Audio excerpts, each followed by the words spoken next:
Excellent. Well, first, good morning, everybody. Can you all hear us okay? Excellent. Well, thank you for joining us. I'm Attorney General Josh Call, and it's a privilege to be here at Catholic Memorial. I'm joined this morning by Trish Kilpin, who's the Director of the Office of School Safety at the Wisconsin Department of Justice. We're also joined today by Donovan Bennick, President of Catholic Memorial, Captain Dan Bauman with the Waukesha Police Department, who we've worked with on a number of different issues. And you'll be hearing from each of us, and then I'm going to come up and open up for questions at the end. First, today is the first day of school for a lot of students across the state of Wisconsin. I know Catholic Memorial has been in session for a few weeks now, but for a number of kids, today is back to school day. Actually, my two boys, who are 9 and 6, are starting 4th grade and 1st grade today. I dropped my little guy off at the bus this morning. And for students across the state, today is a day filled with excitement, anxiety, but hopefully it's a day when kids are able to focus on what kids should be focused on, which is getting to know their classmates, getting to know their teachers, and learning, and not concern about safety within their schools. The good news is that we have folks who are committed to keeping schools safe across the state of Wisconsin. And that starts in the classroom, it extends to school administration and leadership, school counselors, school safety coordinators, district administration. But it's also vital that we have all the tools in place that we can. And one of those critical tools is the work that's provided by our Office of School Safety. What I want to talk about today is the services that we have available. You'll hear more about that in a moment from Trish Kilpin, the Director of the Office of School Safety. But among other things, our Office of School Safety offers a 24/7 tip line. It's called the Speak Up, Speak Out program that anybody associated with a school can contact with any information about school safety concerns. We have received thousands of contacts to our Office of School Safety with people raising issues that range from bullying or other concerns to the most dangerous concerns, such as concerns that there may be a planned school attack happening. We've received over 100 reports with concerns about a planned school attack. When we receive those reports, we have trained analysts who work with law enforcement and schools to ensure that an appropriate response happens. And because of that, we've been able to ensure that interventions that help keep kids in schools safe have happened in a number of different circumstances. Now, our Office of School Safety has become nationally respected for the work that it does to keep schools safe. The office uses evidence-based best practices in threat assessment, threat reporting, critical incident response, and general school safety practices. This office was created in 2018, and it has launched a number of effective programs that are helping to keep kids safe in our schools. The good news for this school year is that we have been able to ensure that the Office of School Safety will continue going throughout the current school year and the first part of the next school year. We were able to reallocate some American Rescue Plan Act funds to ensure that the Office of School Safety will be able to keep doing the critical work that it's doing. But it's also vital that we keep these programs in place for the long term. The funding that we have in place now will get the Office of School Safety funded through the end of 2024, so midway through the next school year. But the funds need to be used in that school year. They cannot be extended beyond the end of 2024. So it's critical for safety in our schools and to continue this effective program that we receive long-term funding from the legislature in the current legislative session. The next legislative session won't start until early 2025. And at that point, the Office of School Safety will have run out of funds. So it's critical that we get the legislature to act in the current session to continue funding these vital programs that help keep kids in Wisconsin safe. You're going to hear a bit more about the important work that the Office of School Safety does from the folks who are joining me here today. So with that, I'm going to turn it over to Trish Kilpin, the Director of the Office of School Safety. Thank you, Josh. As we look to a safe return for all of our students and staff this fall, we encourage all schools across Wisconsin to take advantage of the resources, the programs, and the support that we have at the Wisconsin Office of School Safety. Through the hub of our office, Speak Up, Speak Out Wisconsin, schools can access resources and evidence-based practice support to help inform and support their school safety initiatives, and then can customize them to their unique school environment. Sadly, there have been too many episodes of trauma that have impacted our students, too many school violent events and school shootings. It is important when we analyze the trauma from the past that we recommit to the practices known to prevent school violence.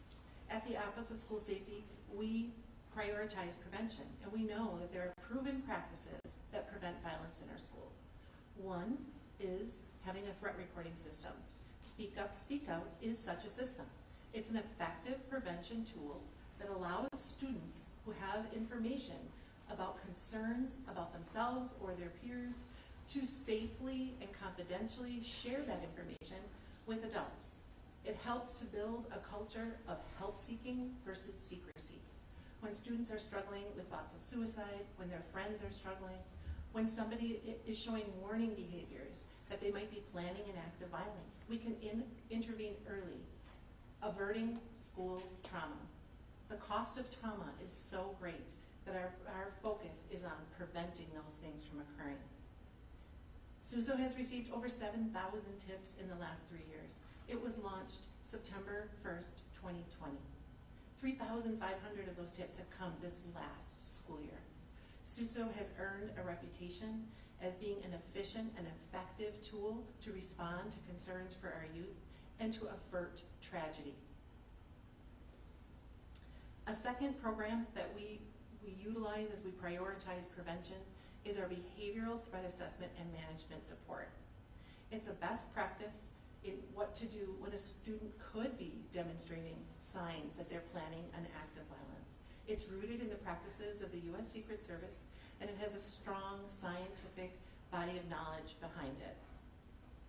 When a student shows signs that they might be planning an act of violence, their peers know about it. 81% of the time when there's been a school shooting, a peer knew of a classmate's plan to attack. SUSO and our behavioral threat assessment and management harnesses the power of those bystanders, letting us know when things are happening so we can prevent tragedy that so impacts our schools. The Office of School Safety provides training, processes, protocol, and support for all schools in how to conduct behavioral threat assessment and management appropriately, and how to make sure that we simultaneously prevent harm from occurring while we support the individual that's demonstrating signs that they need help. While prevention is our primary goal, we recognize that we cannot prevent all trauma from occurring. When trauma impacts youth, whether that be at a specific school or in a region or in a location across the state, we have 12 critical incident response teams that we've trained in order to support schools as they get kids back to learning more quickly. The goal of the critical incident response teams are to reduce the trauma symptoms that our students and staff experience after a crisis event. We also provide grants to schools. We know that the impact of trauma is long. It lasts much longer than the event itself. And we want to support schools and students in their recovery, and we do that through our critical incident response teams. The Office of School Safety also supports schools in developing their emergency operation plans, in customizing them for their schools, in their school safety drills, ensuring that drills are conducted appropriately, but also conducted in a way that does no trauma to our students. We support having no drama, no trauma school safety drills regularly so students are ready and have that muscle memory so that they can engage in protective actions if they need to do so. All of the trainings that we provide to our schools are free. We provide regular consultation and support, and we are committed to making sure that all schools feel empowered in order to make the decisions to return students to school safely and engage in best practice school safety planning. Act 143 created our office. That was after the horrible shooting in Parkland, Florida. Since that time, we have brought many model school safety practices to Wisconsin. We continue to do that We continue to do that work in partnership with law enforcement and with our schools. I am proud to introduce to you one of those partners, Donovan Bennick, the president of Catholic Memorial. Good morning.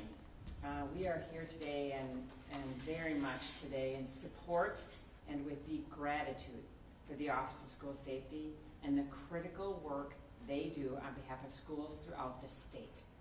The Office of School Safety is here for us every day, and most specifically during times of tragedy.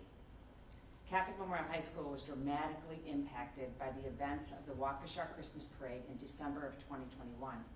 Without the Office of School Safety, our students would have been at a great disadvantage. The effects of that experience continue to this day. Catholic Memorial High School draws students from 40 different cities and villages and 6 different counties. Students from many districts are benefiting from the services provided by the Office of School Safety.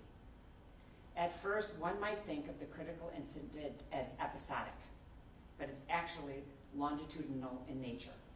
Support services available from OSS have enabled us to help not only our current students who were in the Christmas parade, at the parade, or had family members hurt during the parade, but the elementary school students now entering high school who were also present on that awful day. The Office of School Safety provides a variety of important services such as Speak Out hotline, the critical incidents response training, consultation and support, threat assessment, and general school safety guidance. It is difficult for us all to realize school violence is too common an occurrence. Anything we can do to prevent tragedies from happening and support them when they do is an important investment we must all make. The Office of School Safety staff is exceptional and provide important consultation for schools. They were immediately available to CMH, our faculty, staff, and students after the parade, and we want to know that Office of School Safety would continue to be available for schools well into the future. Thank you. Dan Bauman, Captain of the City of Waukesha Police Department, here in support of the Office of School Safety, predominantly in the Speak Up, Speak Out campaign. We use it regularly at the City of Waukesha. Our number one priority is public safety, but more specifically, student safety, right? To give these academic and athletic learners a safe place where they can excel and achieve excellence. And the Speak Up campaign allows them anonymously to make phone calls about other student safety, of mental health or behavioral health issues, but also any criminal acts of violence. We've seen this pay an extreme amount of dividends recently in the spring in the City of Waukesha, which started off an attack on one of our local high schools. Had it not been for our partnership with the Office of School Safety to get these kids trained up, moreover to get them more comfortable and comfortable with dealing with our school resource officers, that information would have not been relayed, and a robust response like you saw on that day. We continue on a daily basis to support our federal, local, and state partners, specifically Department of Justice, by embracing everything that the Speak Up, Speak Out campaign has. And that's all that we have. Back to you. Thank you, Captain. With that, we are happy to open up for questions. I'm also happy to take off-topic questions afterwards, but I would ask that we take those on the side separately. So, happy to answer questions. So out of the thousands of calls that the office has received over the last 3 years, is there a specific category that you can say makes up the bulk of those calls? Is it bullying? Is it suicide? Is it crime prevention? Our number one tip has to do with bullying. We're very proud of that. In previous acts of school violence, it often starts with a grievance or an upset. We believe that if we resolve those issues early, we can prevent tragedies. While a bulk of the tips come about bullying and harassment, the second category that we see is about suicide, self-harm. We have received 138 tips about concerns about planned school attacks. And most importantly, we've received 401 concerns to our office through SUSO that are duplicate tips. And what that tells us is that if there is a concern in a school district and one child reports it to us, that is excellent. But if there's a concern in a school district and 8 children report that to us, it tells us that that school has a healthy reporting culture and that they're promoting the concept of getting help and support when there's a problem instead of keeping secrets. What happened in Waukesha was an amazing example of that Captain Bauman spoke about. Multiple students going to the school resource officer when there was a concern. That is what we're trying to build. So when it comes to bullying, then, how are those issues resolved? How do you kind of say that that was a success from your office? Every tip that comes to the Office of School Safety is delivered locally to the school that it impacts. We also give support and resources to the tipster, to the person contacting us, talking to them about what they can do for themselves, how to protect themselves, how it might feel to experience bullying, providing them with validation and psychological first aid and support. At the same time, we deliver that tip to the school. That happens in real time. The school is able to communicate with the tipster as well and get more information, offer more support. And so after a tip is closed, we see a disposition. And the disposition tells us what happened as a result of that tip. Usually it's that the child received support, received emotional support, but also there are times when other investigation or other discipline must be done. Every tip is delivered to the school that it impacts. Some tips are delivered to law enforcement. Law enforcement at the local level will receive a tip if there's a life safety matter, if there's a crime that's been committed. And interestingly, while we are super proud of our work with SUSO as a threat reporting system, SUSO goes beyond other threat reporting options that schools have. SUSO connects the school with the resources needed to resolve that problem. So if we receive a tip that says that a student is potentially planning an act of school violence, somebody is concerned about some warning behaviors that they're seeing, when our analysts are trained in what that is, and we're able to provide digital threat assessment, we are able to then connect that school with our threat assessment specialists to provide the support they need in order to conduct a behavioral threat assessment. We can provide training to that school, a protocol to use, have one-on-one consultation, and take it through to resolution. So while threat reporting is the main function of SUSO, we have connected it to the other initiatives, and we're so grateful to be housed at the Department of Justice because we have both internal and external partners available to us to resolve issues in an effective way. Okay.